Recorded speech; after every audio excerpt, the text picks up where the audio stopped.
ጠዋት 12 ሰዓት እንግዲህ በማለዳ ዘወትር ወደ አንተ እጸልያለሁ ብሎ ንጉሥ ዳዊት እንደተናገረው ጠዋት ተነስተን እንጸልያለን። ሌሊት ማለት ነው። አዳም የወደቀበት ሰዓት ነው። አዳም በጣም ከባድ ውጥረት የመጣበት ሰዓት፣ ዲያብሎስ መጥቶ ያሰናከለበት ሰዓት ስለሆነ ሁልጊዜ ሌሊት በኪዳን እንድንሄድ ሌሊት 12 ሰዓት ላይ ሄደን ኪዳን እንድናደርስ ተገደናል ማለት ነው። አዳም ከውድቀቱ የተነሳው በክርስቶስ ትንሣኤ እንደሆነ ሁሉ እኛም ደግሞ እንድንነሳ እባክህን ብለን ሌሊት ተነስተን እንጸልያለን። ሌላው ከእንቅልፍ ተነስተን በምንጸልይበት ሰዓት አእምሯችን ነጭ ወረቀት ነው፣ ሪፍሬሽ አድርጓል።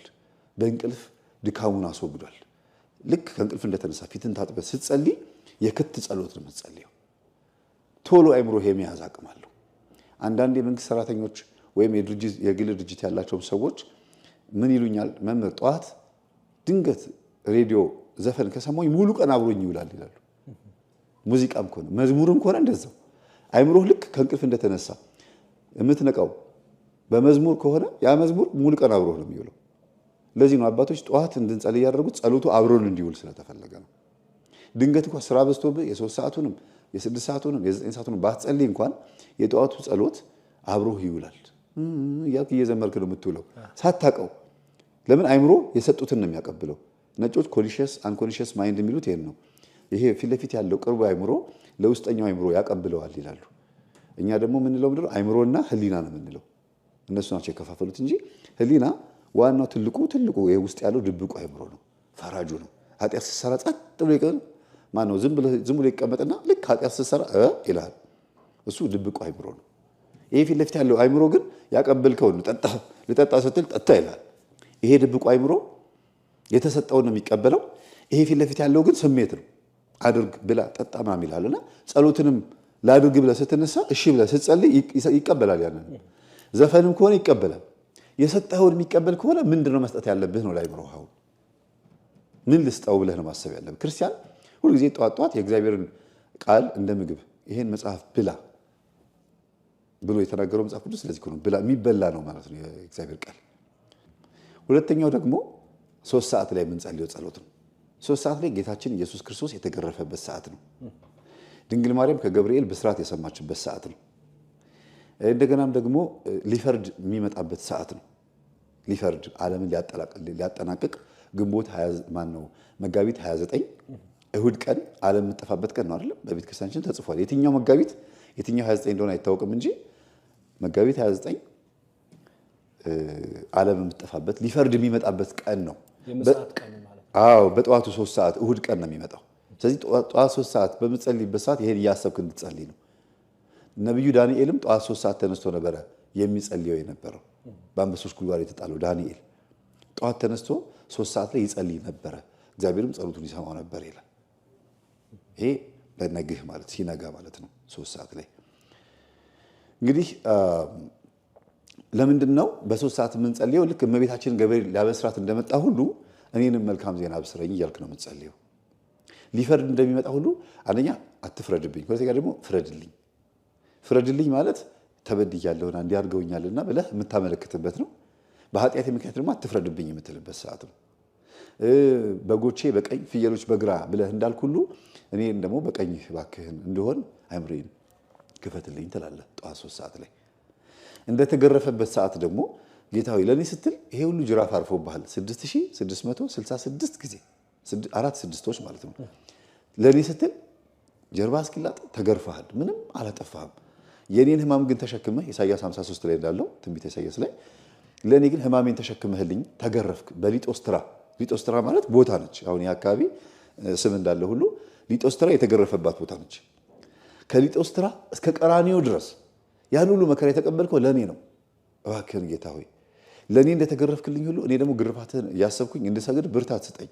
አንተ 6666 ጊዜ ስትገረፍ በመለኮታዊ ኃይልህ እንደቻልክ ሁሉ እኔንም ደግሞ አበርታኝ። በስምህ የሚገጥመኝ ፈተና ካለ ክብርህን ለመውረስ የሚያስችለኝ ነገር እስከማገኝ ድረስ ብርታቱን ስጠኝ ትለዋለህ። ስለዚህ የብርታት ጸሎት ይባላል። ግልጽ ነው አይደል? ከዛ 3 ሰዓት ጸሎቱ ካለፈ በኋላ ደግሞ 6 ሰዓት ትመጣለህ። 6 ሰዓት አጋንንት በጣም የሚሰለጥንበት ሰዓት ነው። በጣም አደገኛ ሰዓት ነው። ጌታችን ኢየሱስ ክርስቶስ ደግሞ የተቸነከረበት ሰዓት ነው። ቅድም ሊጦስጥራ ብያለሁ የተገረፈበት።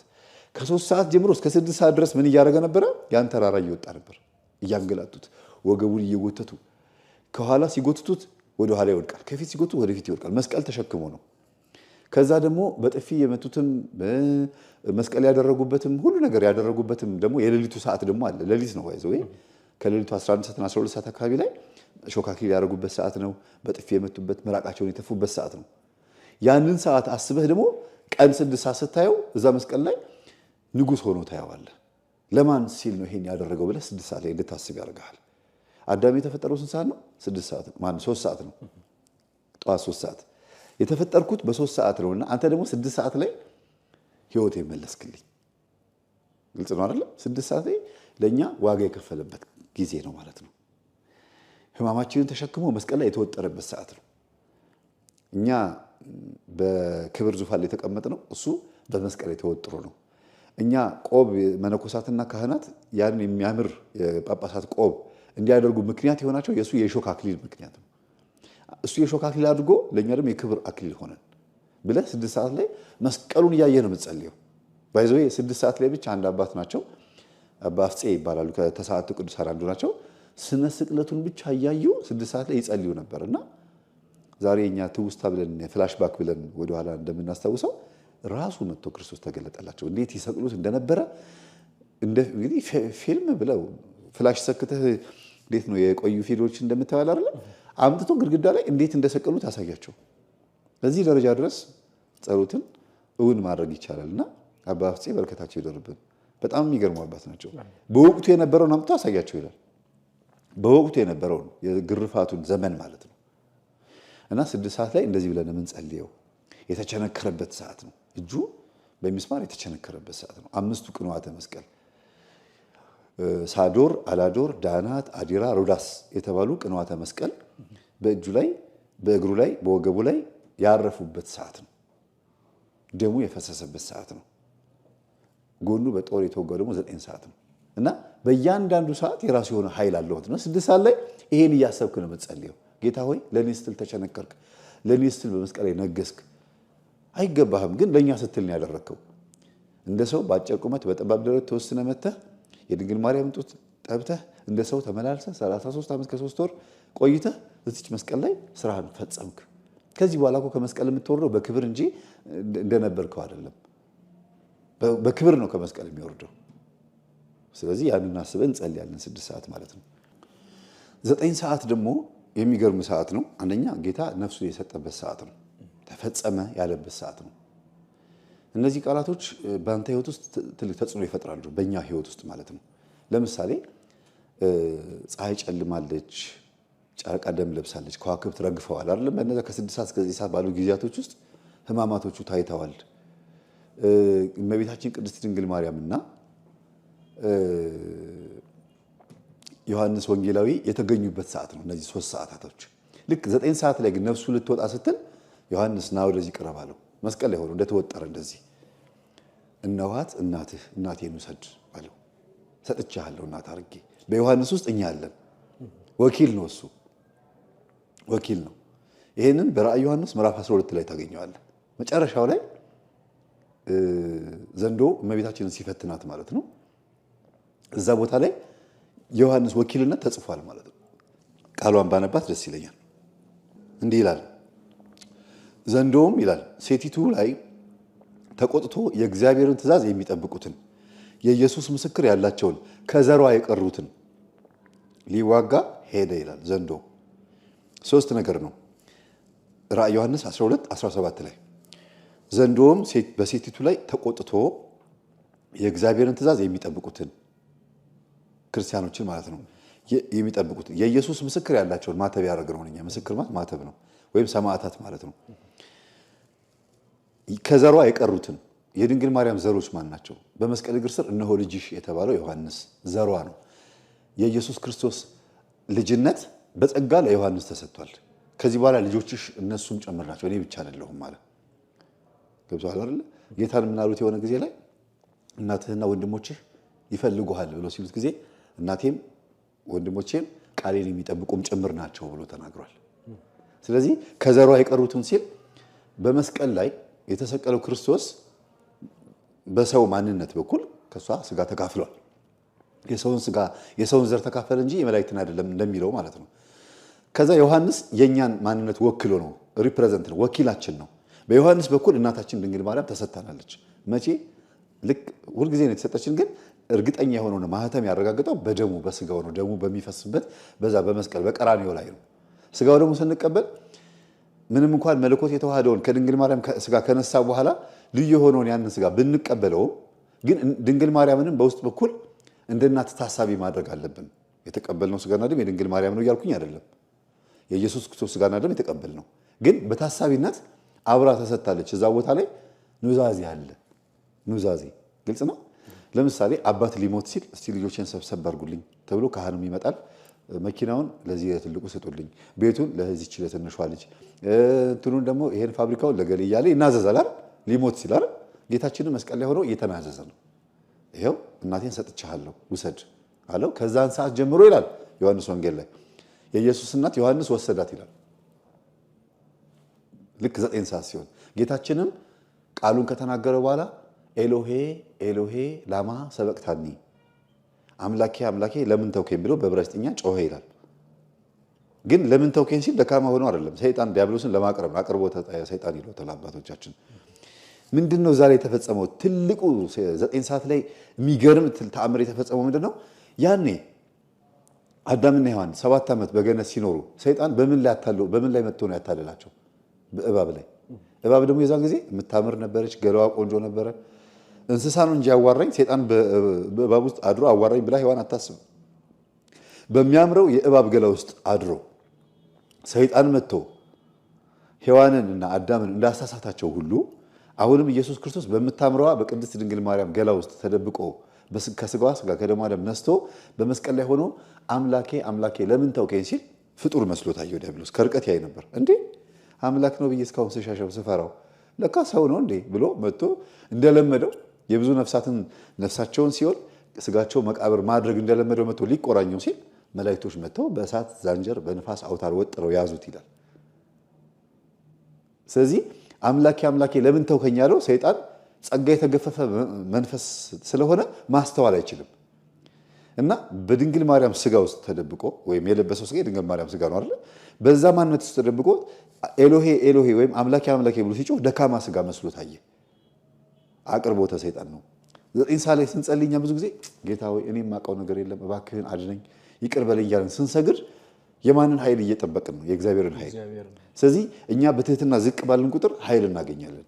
ሰይጣን ሊይዘን ሲመጣ በምንለምነው አምላካችን ስም እንይዘዋለን ማለት ነው። ለዚህ ነው ክርስቶስ የሚያደርጋቸው ነገሮች በሙሉ እኛ እንድናደርጋቸው ያደረገው። አቅርቦተ ሰይጣን የተባለውም ያ ነው። መቼም አርፎ ተቀምጦ የነበረውን ሰይጣን ማቅረብ እንዴት ይሆናል ብለህ ልትል ትችላለህ። ሊይዝህ ነው አድፍጦ የነበረው። ቅዱስ ጴጥሮስ ሲናገር ሰይጣን የሚውጠውን ፈልጎ እንደሚያገሳ አንበሳ በዙሪያችሁ ይሽከረከራል ዲያብሎስ ብሎ ነው የተናገረው። ስለዚህ በዙሪያ ያንዣብብ የነበረው መንፈስ ና ብለህ የምትይዘው በትህትና ዝቅ ብለህ ስትሰግድ ክርስቶስ ያደረጋቸው ነገሮች ስታደርግም ጭምር ነው ማለት ነው። 9 ሰዓት ያን ነው የሚያመለክተው። ተፈጸመ ብሎ ድንግል ማርያምንም ልጅ ሰጣት። ዮሐንስም ደግሞ እናት አገኘ። ለምድራችን ከሔዋን ቀጥሎ ቤዛ የሆነች ወይ ምትክ የሆነችው ድንግል ማርያም ናት። ሔዋን እናት ነበረች፣ የሕያዋን ሁሉ እናት ነች። ሔዋን ግን በ7 ዓመት ውስጥ ብቻ በገነት ላይ በሰላም ኖራ ከ7 ዓመት በኋላ የሕያዋን ሁሉ እናት መሆን ቀርቶ የጥቂት ሰዎች የጥቂት ልጆች እናት ብቻ ሆነች። ድንግል ማርያም ግን አሁን የሕያዋን ሁሉ እናት እንድትሆን ስሟን ለጠራ የኢየሱስ ክርስቶስንም አምላክነት ላመነ በሙሉ እናት ነች። ልጇን ያከበረ እሷን ያከበረ ክብር ለሚገባው ክብርን የሰጠ እናቱ ነች። የቀረ ደግሞ ቀረበት አይደለም። ስለዚህ የድንግል ማርያም እናትነት የተሰጠበት ሰዓት ነው 9 ሰዓት እና ኢቭን የምታመሰግንበትም ሰዓት ነው። ስሟንም ጠርተህ ይቅር በይኝ እናቴ ሆይ ከጌታ አስታርቂኝ የምትልበትም ሰዓት ነው። እግዚአብሔርንም ስለ ድንግል ማርያም ብለህ ይቅር በለኝ የምትልበትም ሰዓት ነው። ለምን ሰጥቶናል በዛ ሰዓት እና 9 ሰዓት በጣም የተለየ ሰዓት ነው። ለሰው ልጆች ነፍሱን ሰጠ ተፈጸመ ብሎ የጮኸበት ሰዓት ነው። የዛን ሰዓት ጨረሰ ሞተ ማለት ነው። ሞተ የምንለው ሞተ በስጋ ተብሎ የሚጸልየው በዛ ሰዓት ነው እና እዚህ ሰዓት ላይ ስትጸልይ እንዴት እንደሚል አስበው። ከዛ ዮሴፍና ኒቆዲሞስ ደግሞ መጥተው ከመስቀል ላይ ያወረዱት ደግሞ 11 ሰዓት ነው ማለት ነው። 11 ሰዓት ጸሎት ነው ይባላል። እንዲያውም ሲነገር ሰምተህ ከሆነ 11ኛው ሰዓት ሲባል አልሰማህም? ምን ማለት ነው? ያለቀችው ሰዓት በቃ የተገባደደ ሊመሽም ነው። ፍጻሜው ዘመንም ሊመጣ ነው። ክርስቶስም ስራውን ፈጽሞ ከመስቀል የወረደበት ሰዓት ነው። ዮሴፍና ኒቆዲሞስ ከመስቀል ሄደው ከጲላጦስና ከሄሮድስ አስፈቅደው ስጋውን እባክህን እንድንቀብረው ፍቀድልን ብለው እሺ ብሎ ተፈቅዶላቸው መጥተው ከመስቀል ላይ እያለቀሱ ያወረዱበት ሰዓት ነው። ከዛ ወርዶ ደግሞ ወደ መቃብር የሄደበት ሰዓት ነው። ወስደው ቀበሩት ይላል በጎልጎታ። አስበው፣ አምላክ ነው፣ ፈጣሪ ነው፣ መለኮት ነው፣ ግን ከስጋ ጋር ተዋህዷል። የጋለ ብረትን በመዶሻ ስትቀጠቅጠው እሳቱን ነው ወይስ ብረቱን የቀጠቀጥከው? አብሮ መለኮትም ስጋ ጋር መጥቶ ተዋህደና አይሁድ ገረፉት፣ ተፉበት፣ ሰቀሉት፣ ቸነከሩት ሲባል አብሮ መለኮትም አለ ማለት ነው። ግልጽ ነው አይደለ?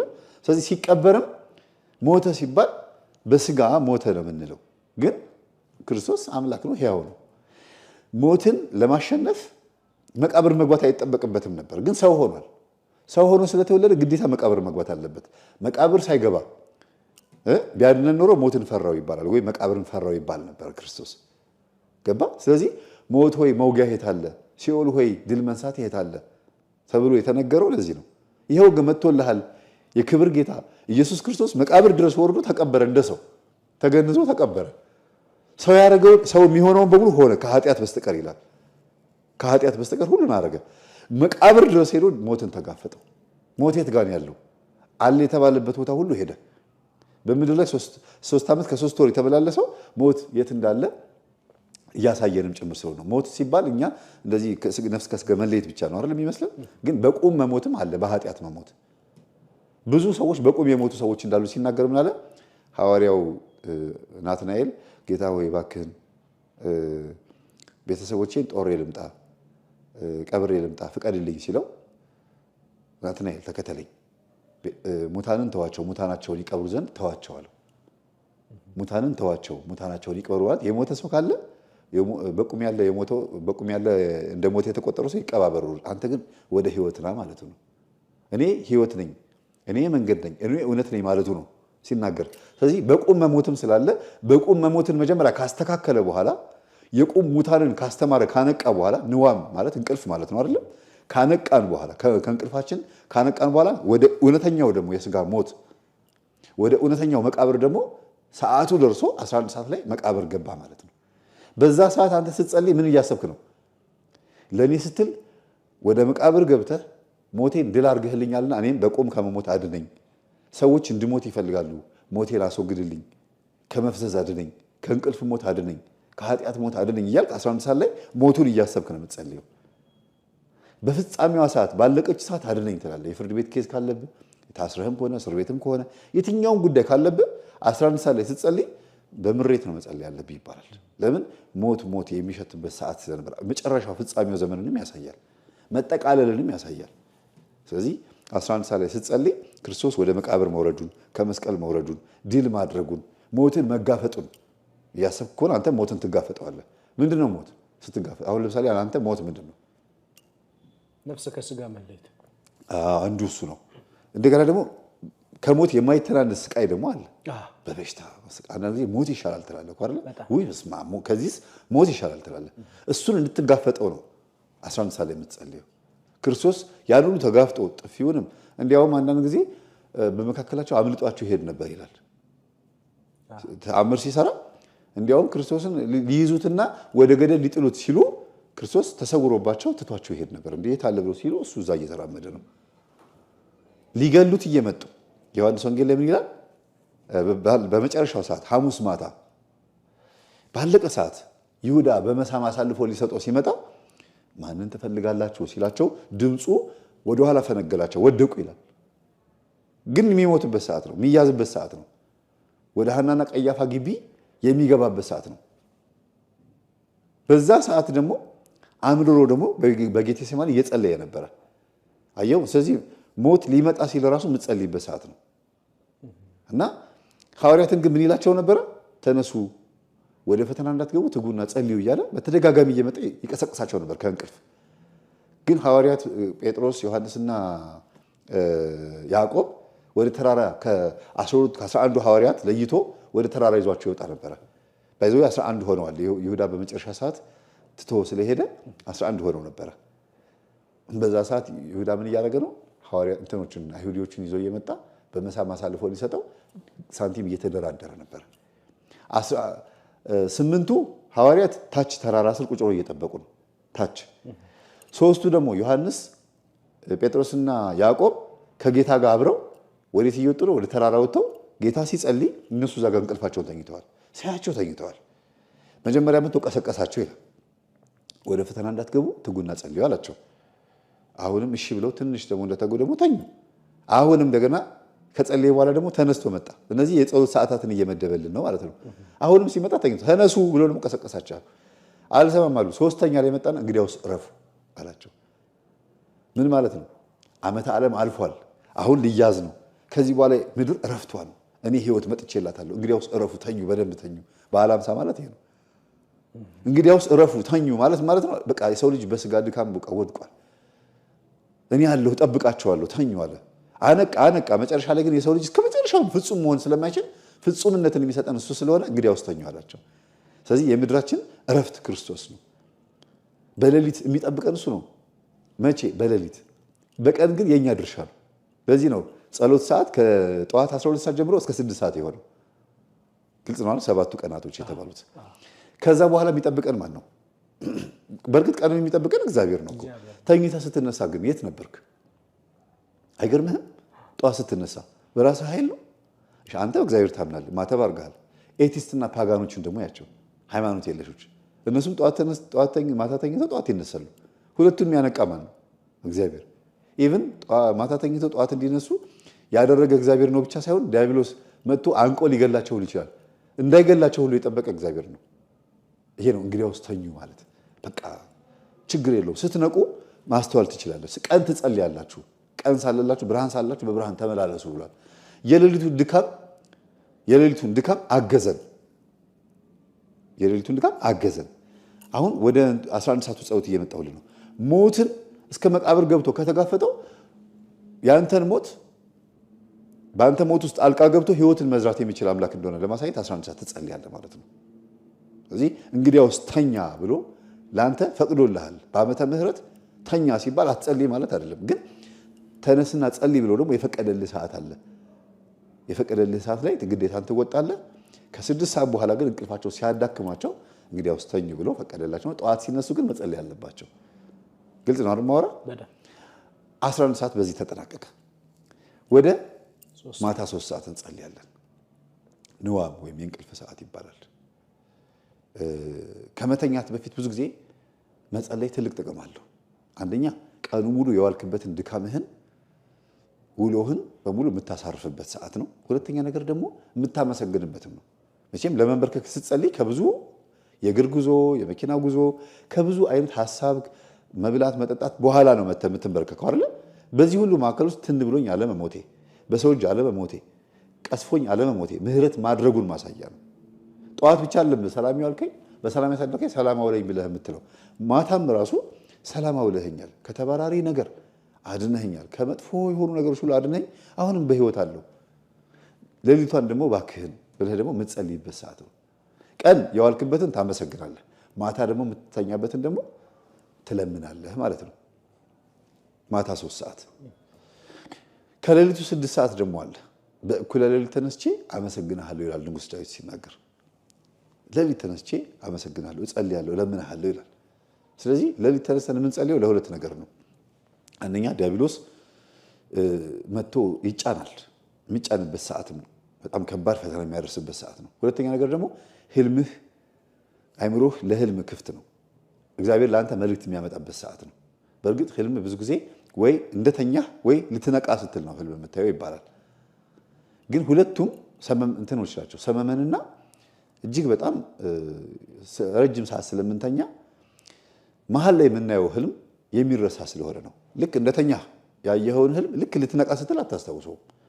እኔ ሁሉ ብዙ ጊዜ ህልም ያለው አይደል? ወይኔ ምንድን ነበር ያየሁት? ግን ይሄን ነገር አይቻለሁ እላለሁ። ማታ 3 ሰዓት የተኛ ሰው ጠዋት 12 ሰዓት ተነሳ እንበል።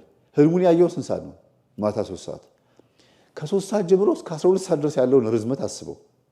በጣም ረጅም ሰዓት ነው አይደል? ጠዋት ሲነሳ ሊረሳው ይችላል። ለዚህ ነው እንደዚህ ሸለብ ሲያደርገን የሆነ ህልም የምናየው የሆነ እንደዚህ ያለ አይደለ የሆነ በቅጽበታዊ ናፕ በምታደርግበት ሰዓት የምታየው ህልም አይረሳም። ግን ትክክለኛ ጸሎት ከጸለይክ ጠዋትም አየኸው ማነው ማታም አየኸው ህልሙን እኩለ 6 ሰዓትም አየኸው ሊነጋ ሲልም አየኸው ቁልጭ ብሎ የሚታይህ ጸልዮ የተኛ ሰው ህልሙን አይረሳም ይባላል። ግልጽ ነው አይደል? ስለዚህ ጸልየ ስተኛ እግዚአብሔር ያመለከተህን ነገር እንዳትረሳ አይምሮህ ሴቭ አድርጎ ያስቀምጠዋል። እንዴት ነው የምትረሳው ሲባል አንደኛ በድካም የተነሳ በመብላት በመጠጣት የተነሳ ስጋህ በጣም ሲዳከም የመርሳት ነገር ይመጣል። ከእንቅልፍ ርዝመት ሰዓት የተነሳ ሁለተኛ ዲያብሎስ አጋንንት ለአንተ የተላከልህን ነገር ይወስዳል። እግዚአብሔር የሰጠህን እንዴት ነው ሰይጣን የሚወስደው ሲባል በአንተ ስንፍና ነው። ራእዮችህን ህልሞችህን በሙሉ እንዲወስድ አድርገህ የምትኖር ከሆነ ቀን ይወስዷል። ቀን ውሎ ይወስነዋል። ለምሳሌ ስልኬ አሁን በርቷል አይደል? ይሄን ስልኬን ስዊች ኦፍ አደረኩት። ይኸው ጠፋ። ስዊች ኦፍ አደረኩት። ፓወሩ ጠፍቷል። አንተ ከቀኑ 3 ሰዓት ላይ ሜሴጅ ላክልኝ። ቀን 3 ሰዓት ላይ ስልኬ ግን ፓወሩ ጠፍቷል። አላየሁትም። ምክንያቱም ጠፍቷል። ማታ 3 ሰዓት ላይ ስከፍተው ኪኪው እያለ ቀኑ ሙሉ ሜሴጅ የላኩልኝ ሰዎች ያመጣል። ሳየው ሰዓቱን ወይኔ ሰሌ ጠዋት 3 ሰዓት ላይ ቮይስ አድርጎልኝ ነበር። ጠዋት 3 ሰዓት ላይ ሜሴጅ ልኮልኝ ነበር። ተስፉ ድረስልኝ፣ ተስፉ እንዲሆኛለሁ ብለህ ቢሆን ኖር አላየሁትም። በቃ ሜሴጁ የደረሰው ስንት ሰዓት እንደሆነ ይጽፋል። ማን ነው የተላከው? የደረሰው ደግሞ ስንት ሰዓት ነው? እኔ ስከፍተው ነው።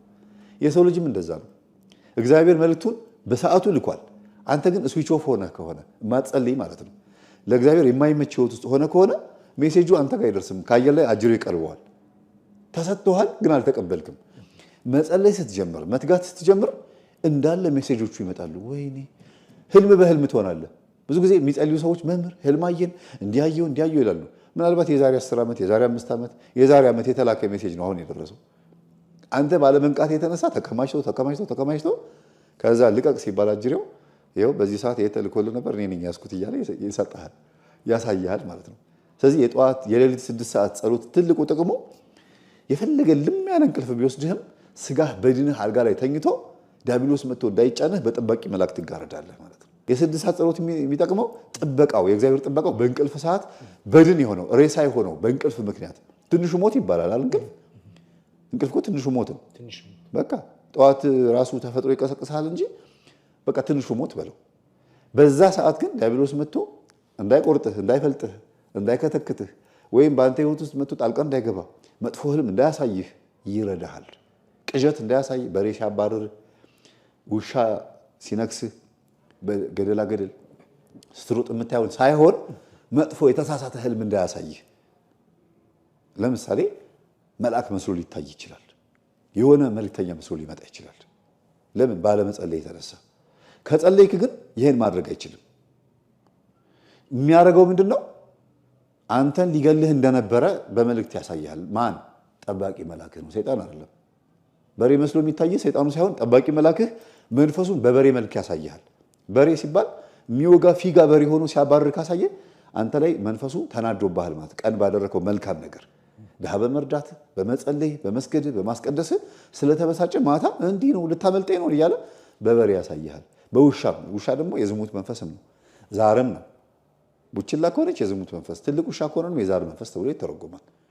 ይሄ መንፈስ አንተ ላይ ሌሊት መጥቶ ተጽዕኖ እንዳይፈጥርብህ ጠባቂ መልአክህ ጥሩ መልእክት ለህይወት፣ ለቤተሰብ፣ ለሚስት፣ ለትዳር የሚጠቅምህን መልእክት የሚያሳይህ 6 ሰዓት በምትጸልየው ጸሎት ነው ማለት ነው።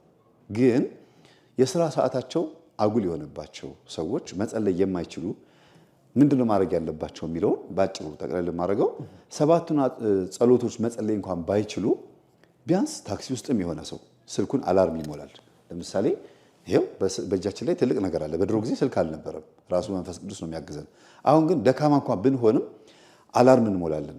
ሌሊት 12 ሰዓት ላይ 6 ሰዓት 3 ሰዓት 9 ሰዓት 11 ሰዓት 3 ሰዓት እያለን እንሞላውና ሰዓቱ ልክ ቴቴው ብሎ ሲጮህ ታክሲ ውስጥ ከሆንክ እዛ መቼም አትሰግድም። ታክሲ ውስጥ ወይም መኪና ውስጥ በመንገድ ላይ ትራፊክ ይዞ አትሰግድም። ስብሰባ ላይ የምትሆን ግን ወዲያው አላርሙን ተዘጋውና አቡነ ዘበሰማያት ይትቀደስ ስምከ ትላለህ ወይም አባታችን ትላለህ። በቃ 55 ሰከንድ ናት። ልክ ገዳም የሚጸልዩ አባቶቻችን ከሚጸልዩት እኩል በረከት ታገኝበታለህ።